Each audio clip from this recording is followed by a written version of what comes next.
सातारा जिल्ह्याचे पालकमंत्री शंभूराज देसाई यांनी लोणंद येथील संत ज्ञानेश्वर माऊली पालखी तळाची प्रत्यक्ष पाहणी करत प्रशासकीय तयारीचा आढावा घेतला। आगामी 15 जुलै रोजी माऊलींच्या पालखीचं जिल्ह्यात आगमन होतंय।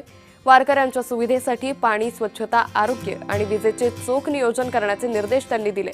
यावेळी पाऊस पडण्याची शक्यता गृहीत धरून प्रशासनानं पर्यायी निवासाची व्यवस्था करावी, गल्लीत हुल्लडबाजी करणाऱ्यांवर कडक कारवाई करण्याचे आदेशही त्यांनी पोलिसांना दिले। या पाहणी दौऱ्याप्रसंगी जिल्हा प्रशासनातील वरिष्ठ अधिकारी, स्थानिक लोकप्रतिनिधी मोठ्या संख्येने उपस्थित होते।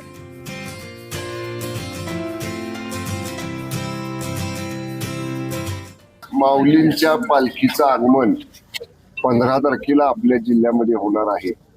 पाडेगावला रितसर प्रशासनाच्या वतीनं, जिल्ह्याच्या वतीनं स्वागत झाल्यानंतर या ठिकाणी मुक्काम स्थळ हे आहे। या तळावरती या ठिकाणी माऊलींच्या पालखीचा मुक्काम असतो।